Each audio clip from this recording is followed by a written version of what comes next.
The unappreciated high flyer, Ricochet. Welcome back to my channel, and again guys, this is Mikeratto, and well, here we are again with a new video. And well, for this video, we're going to talk about Ricochet and how he was treated on the main roster during his 2-year run there.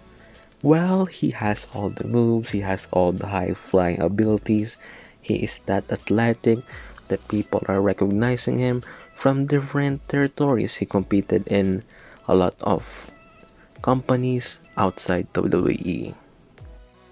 Well, despite this, people knowing him from his talents, his abilities, his high flying techniques, his athleticism, and all of that, while in the main roster, while his career flopped, well, he got a lot of L's.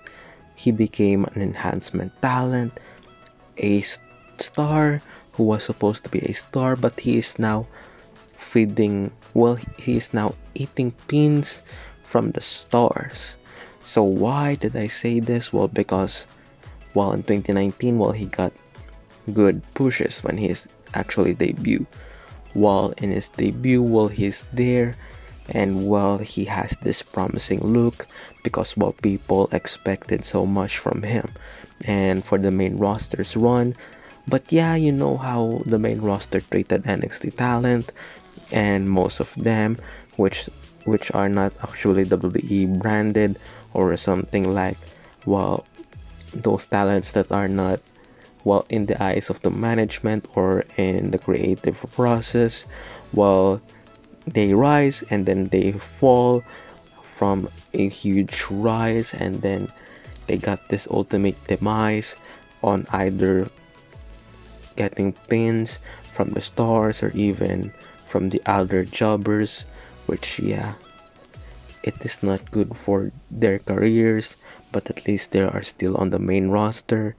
And also because of this, the reality is that a lot of superstars were unhappy because of that treatment, and then they leave the company because of the creative differences between them and the creative team. So we're going to discuss Ricochet's main roster run. Yeah, while in NXT also, he showcased his talents. He became an NXT North American champion.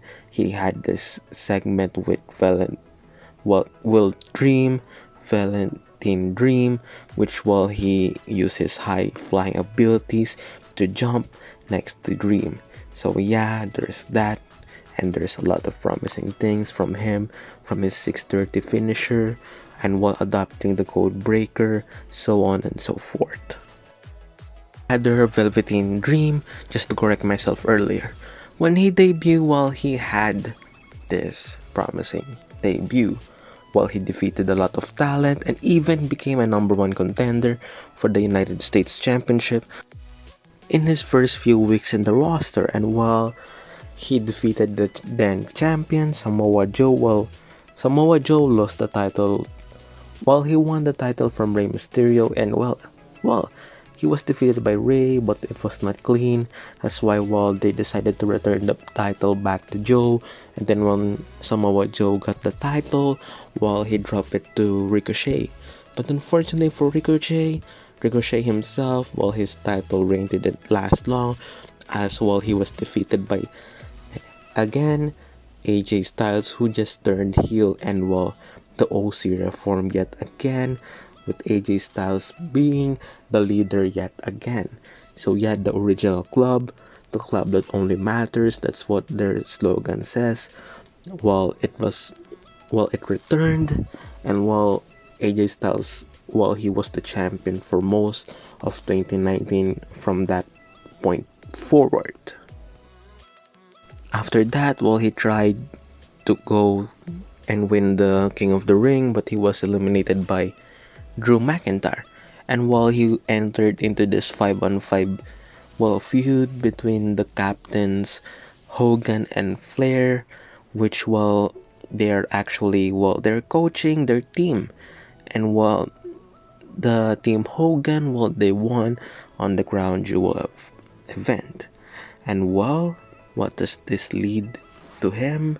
Yeah.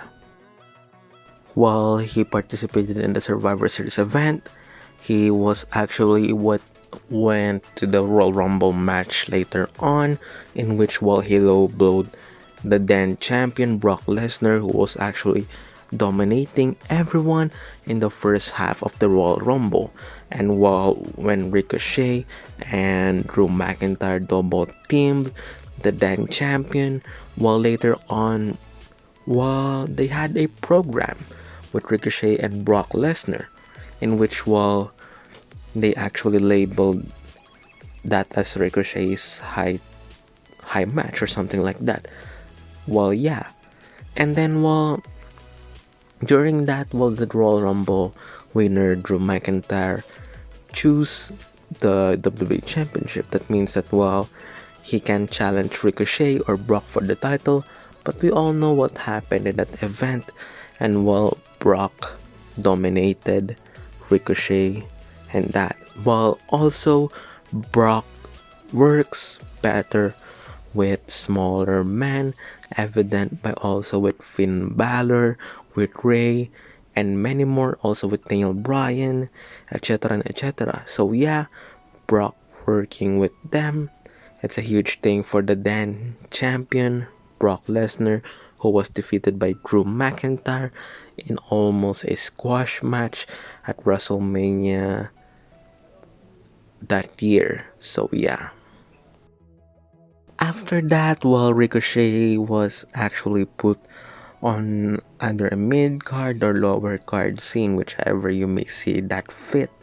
And while during that time, while he was involved in various storylines, tag team matches, even after WrestleMania, while he gathered, while Cedric Alexander, and while a lot of guys, which while later on, while they feuded with the Hurt Business, while Ricochet was feuding also with Retribution, Hurt Business, who will Ricochet join with? Is it Retribution? It is Hurt Business, or whichever the two heel factions by that time. And while he was feuding with the two factions, and I think the two factions also had interaction within each other. So yeah, it's kind of a triple threat feud with the Hurt Business actually being strong, because while they had Bobby Lashley and MVP with Shelton Benjamin and a heel Cedric Alexander, who was actually one of Ricochet's former tag team partners. And well, that's not all. Mustafa Ali, who turned heel, and he was actually the leader of the Retribution stable, which yeah, they were actually on the storyline on which group will get Ricochet, with one guy versus Ricochet. If that guy defeated Ricochet, he will join the said group. So yeah, that's been Ricochet's program for that time, which while he won the times that yeah, when there's a feud that it involves him to join a stable, he didn't join the both of those stables. And yeah, the Hurt Business is far more successful than the Retribution stable. The Retribution died, not because their hype died, and everything towards that stable, it didn't work. They had this Nexus vibes on their debut, but yeah, they fall flat. And as for Ricochet, he was just involved right there.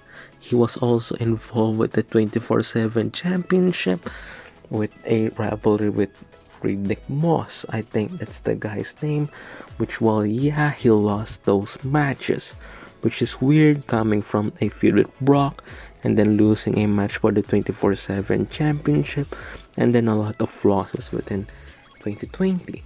And yeah, that's how his fall began after his feud with Brock. He fought this various people, but yeah, even though he won, he never got this championship chance yet again. And the championship scenes are all both BC for the United States Championship with Sheamus, and I think with, yeah, so with Carrillo, with the WWE Champion, Bobby Lashley, focusing on, while Drew McIntyre and Braun Strowman for the Universal title, Roman Reigns dominating SmackDown for the IC Championship, while it's the revival of the career of Apollo Crews. So yeah, here is my video. I hope you all like it. Like, comment down below, share, subscribe, and subscribe. And again, this is Mikeratto. Take care and peace.